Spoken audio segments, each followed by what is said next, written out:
The villagers would whisper it like a warning, like a legend, like a promise etched into the bones of the sea itself. On July 15th, he returns. Some called it superstition. Some said it was a coincidence. Others said it was only the sea playing its tricks. But for Aiden Marshall, the boy who once died in the water and lived to tell the tale, it wasn't a myth. It was memory. It was truth. It was the single moment that changed every year of his life. And it began on a day so bright and innocent, no one could have predicted how dark it would become. Aiden was 10, barefoot, sun-kissed, and fearless. Clearwater Cove was his entire world, a small fishing village where children grew up racing the tide, where seagulls followed the boats like greedy ghosts, and where the ocean wasn't just scenery, it was a second home. To everyone else, the sea was something to respect. To Aiden, it was something to love. That morning, the sky was a glassy blue, but the fishermen had felt something different in the air. Something heavy, something unsettled. They talked quietly among themselves, exchanging looks with a kind of wisdom passed down through generations. "Storm's coming early," one muttered. "Sky's lying today," said another. But children don't listen to warnings carved in old men's voices. Aiden wandered toward the shore with a stick in his hand, drawing shapes in the sand. He liked the beach most when it was empty, when he could pretend the world belonged only to him. The waves were rougher than usual. He noticed that. But rough waves made better adventures. He didn't see it until it was too late. A shadow rising, a wall of water thick as glass, a rogue wave taller than anything he had ever seen. He only had time to gasp before it collapsed over him with the roar of a monster awakened. Cold, dark, violent. Salt water stabbed into his lungs. The world melted into chaos. He tried to scream, but the ocean swallowed his voice. His arms flailed, desperate for something to hold. His thin legs kicked wildly, aching to break the surface. But the sea was stronger. It always is. Aiden sank deeper, spiraling in blue and black. His heartbeat thudded painfully in his ears. His eyes stung. His breath slipped away. For the first time in his short, bright life, Aiden felt death. Then, a shape burst through the water. Swift, smooth, silver. A dolphin. But not just any dolphin. Later, he would know him as Solus, named after sunlight, because that's exactly what he looked like in the crushing dark. A flash of hope, a living lifeline. Solus nudged Aiden's ribs, pushing him upward with intentional strength, not panic. Aiden reached out weakly, fingers brushing the dolphin's fin. Solus circled back again and again as the boy drifted away, each time lifting him higher, closer to the air. Aiden broke the surface coughing, choking, clinging to Solus with the last scraps of his strength. Waves kept trying to steal him back, but Solus refused. With powerful strokes, he carried Aiden toward the faint outline of the shore. On the sand, Aiden's mother screamed, her voice cutting through the crashing waves as she sprinted into the water. Fishermen rushed behind her, pulling the half-conscious boy into their arms.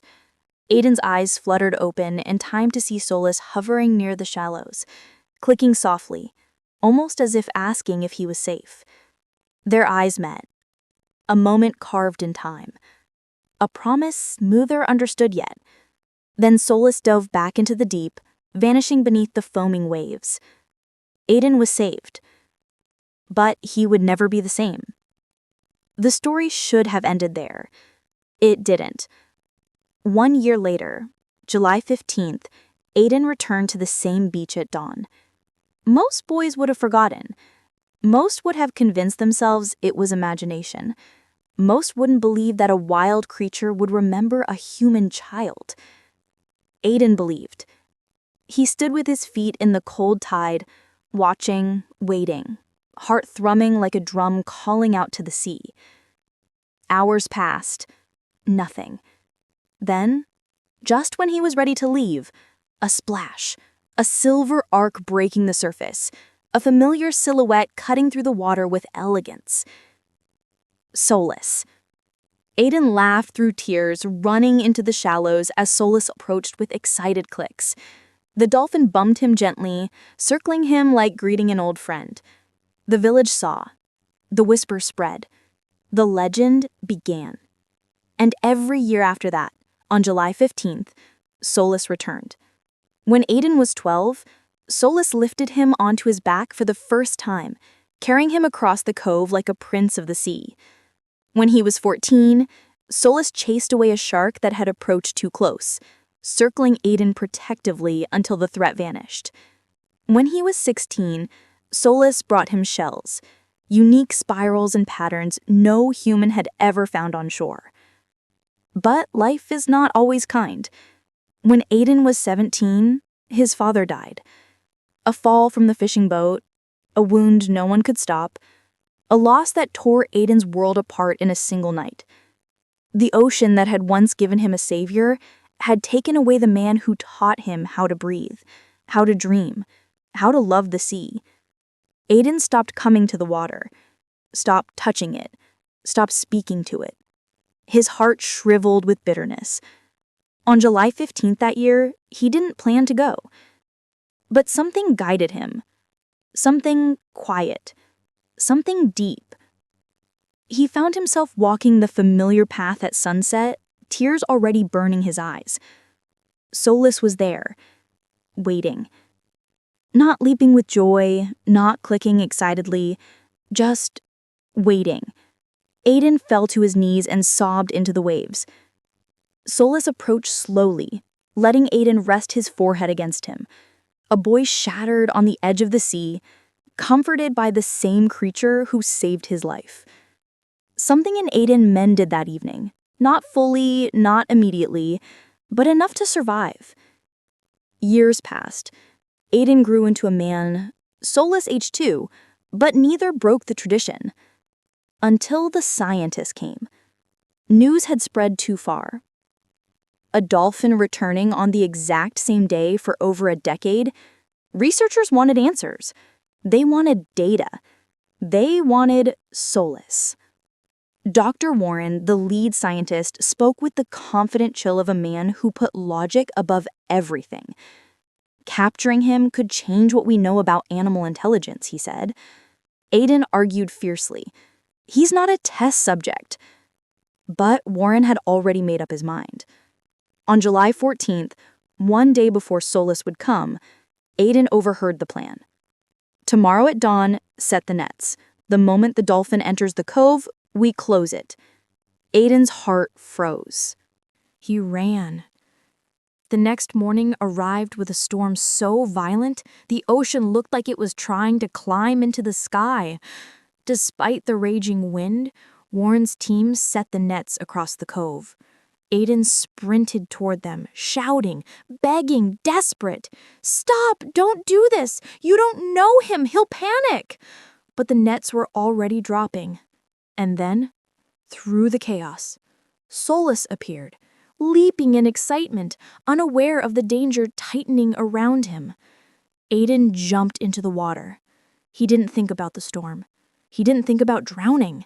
He didn't think about the fact that the ocean had almost killed him once. He just knew Solus needed him. The waves battered him mercilessly. The storm pulled him under. The ocean roared like a beast awakened. Aiden swallowed water, choking, limbs burning in exhaustion. He sank once, twice, and on the third time, he felt the familiar touch. Solus. The dolphin rammed the net with full force. The rope strained, tore, snapped. One final hit and Solus broke through the opening, ignoring the pain already streaking along his body. He reached Aiden just as the boy's consciousness flickered into darkness. Solus lifted him, pushed him, kept him afloat, even as lightning split the sky above them. Aiden felt himself slipping, drifting, fading. Hands grabbed him, crew members pulling him onto shore, but the last thing he saw was Solus disappearing into the storm, battered and exhausted. Aiden woke later in a hospital bed. Dr. Warren sat beside him, shaking, humbled. "You were right," he whispered. "We removed the nets. No one will ever try to capture him again." Aiden didn't reply. He cried instead, grateful, terrified, relieved. The next year, Solus returned, and the year after that. Aiden grew older. He married. He had a daughter who laughed when Solus splashed her from the water. He lost his mother. He bought a small house overlooking the ocean. He healed. He aged. Solus did too. He moved slower, surfaced less frequently, carried the years like soft shadows along his back. Then one year, he didn't come. Aiden waited from sunrise to nightfall, then the next day, then the next. Silence. The cove felt hollow. Solus was gone. But Aiden still returned the next July 15th, even though his hair was gray and his steps unsteady. A man nearing 60 standing in the same place where a 10-year-old boy drowned. The morning was quiet. Too quiet. Then, a splash. Not Solus.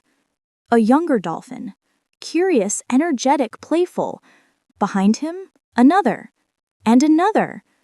And then, the shape Aiden had dreamed of, hoped for, begged for. Solus. Older, slower, scarred, but alive. Aiden fell to his knees, tears streaming freely.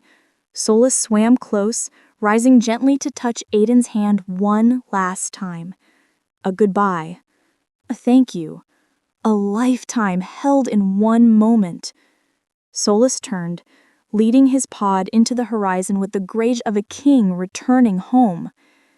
Aiden watched, heart full and breaking at the same time, until the last ripple faded. Every year afterward, young dolphins, not Solus, but those he once guided, came to the cove on July 15th. They carried the memory. They carried the tradition. They carried him. Because some bonds don't end with time. Some friendships don't fade with age. Some promises don't die with distance. Some stories live forever in the waves that once saved a boy and in the dolphin who returned every single year.